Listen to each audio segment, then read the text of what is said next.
Sometimes I feel like I'm going insane, but then the next day I'm like, I don't care about anything at all. But then one day I'll be filled up to the brim with insanities, and then the next day, dead as a doorknob. I don't know if that makes sense to anyone.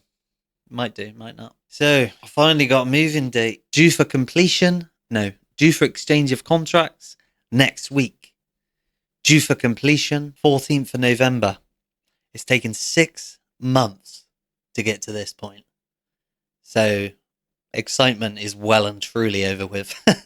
There's no excitement left. Excitement's gone. A lot of people say, oh, I've always heard this. You hear it through the years, through everything. Everyone who's ever, oh, it's the most stressful time.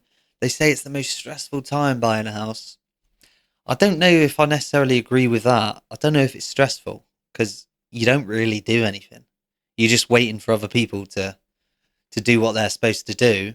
That is always the issue, is relying on other people. I hate relying on other people to do anything. I like doing everything myself. So it makes it difficult just dealing with other people. That's the hard part of buying a house or moving house or renting a house. It's dealing with the in-betweens. It's all the in-betweens that's the pain in the ass. The solicitor, who is supposed to be on your side, but you tell them one thing and they just do something else anyway. And then you've got the estate agents, who's not on your side at all. He couldn't be further away from your team. The person who's using them is selling the house to you.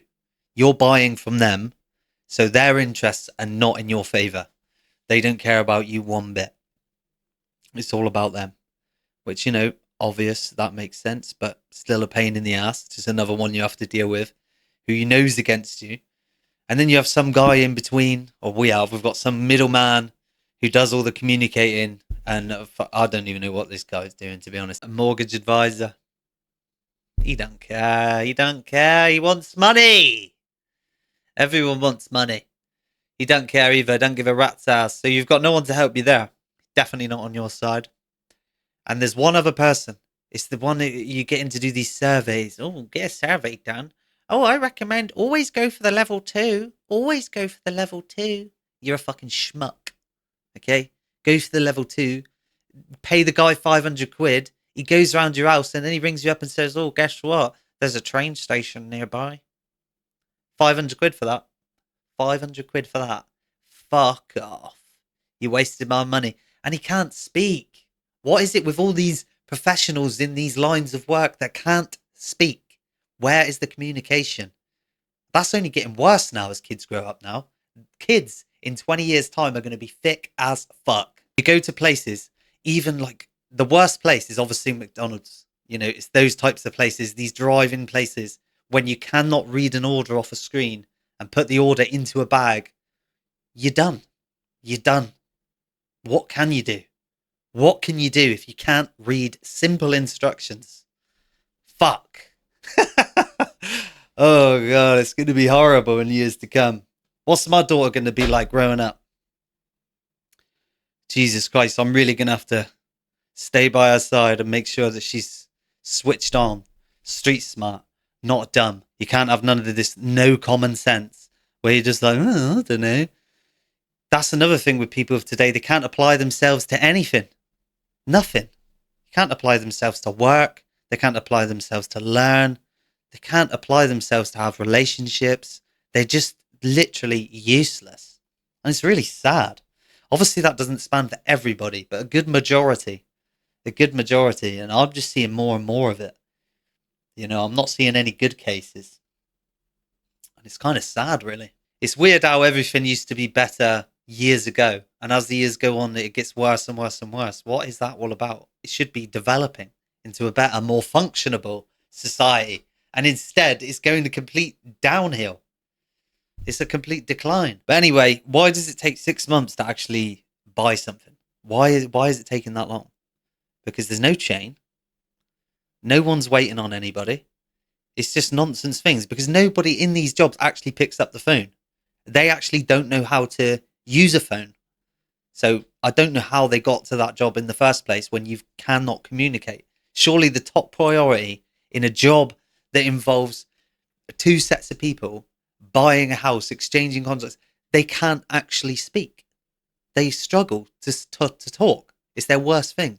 They're actually trained to be shit at talking. It's mental. It is mental. So anyway, we finally got a moving date. Let's hope that it sticks to that. I don't know if it's going to be set in stone or not, because I've been told nothing's 100%. Like, what are we doing? Nothing's 100%. Yeah, all right then. Whatever then. I don't really care anymore. If it happens, it happens, and if it don't, whatever. I mean, the only thing, other factor, I think if I wasn't having a baby, I would have walked away from it long ago, I think. I would have just said, fucking shove it up your ass, you know? I'm not interested. But because we're having a baby, we need this place. And it doesn't help that it is 3.5, nearly 4 hours away from where I actually live now. So it's a bigger move. That kind of adds to the stress, as they say. To be honest, I'm not stressed about any of that. I'm most stressed. I just want to get in and get the room sorted. I want to sort everything out, make sure everything's good, make sure my partner's good because she works from home, Charlie. She's got her own business. That needs to be sorted out. So that's all I'm worried about. I don't care about me. I don't care about making videos. I don't care about my channel. I don't care about any stuff like that. Not for now. You know, I feel like it'd be selfish for me to think, oh, what am I going to do with that? Yeah, whatever about that. I'll deal with that when it comes to it. But I want to get in there and sort everything out, make sure the baby's going to be good, make sure Charlie's going to be good, and then we can deal with me, or I can deal with myself after the fact. So that's really what I'm waiting on, to be honest. The only difference for me is that, you know, I'm doing the same job, but in a different location. So I'm basically doing the same thing, but it's new people, isn't it? You don't know who you're going to meet. You don't know what type of people you're going to get. I've got a good little group where I am right now, so I'm fortunate in that sense, you know. But I know what I'm doing, so I'm sure I'll be fine. I've got nothing else really. Just kind of thinking about, is it going to happen? You know, I think until I've got something in writing and I've got something on the line, I can't really. I'm not feeling that committed to it. I'm just like, meh, is what it is, you know. We'll wait and see. But as I said, for the YouTube, you know, I'm going to try and do as much as I can. And that's all. That's all I can do, really. I'll do as much as I can. But that's just a little update for you, really. That's where I'm at.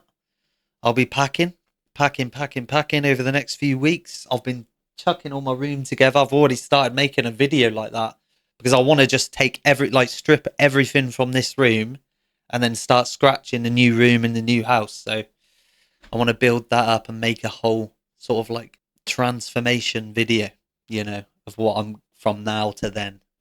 So I'm really only making that for my own gain because I want to see the difference. I want to see what it looks like, and you know, I'm excited for that. Going to make some sort of music-y / content creation type of studio. I'm looking forward to that. I am looking forward to that, I must say. That's exciting. And obviously having a baby is very exciting. Not as exciting as that, but you know, it's pretty exciting. Oh, the other thing is, again, I haven't had any haters. I don't know what's going on. I usually get loads. I get death threats. You know, I get all sorts of things going at me. And now I'm getting nothing. And I just don't know what I'm doing wrong. You know, I'm trying. I don't think there's anyone that's begged for hate in a video. Not begging, I'm not begging. I'm not a beggar. But I just think, how am I supposed to use my hater of the week if no one's giving me any hate? It's a bit unfair, really. You know, I put effort into making that little jingle. And I'd like to use it. So I've got reactions coming up. And I've done some new ones, so I really don't give a fuck anymore. I'm hoping to encourage some people to leave some little brain dead comments so that I can use them for my own gain. So, you know, we can look forward to that and hope for the best. And that's it. Cheers.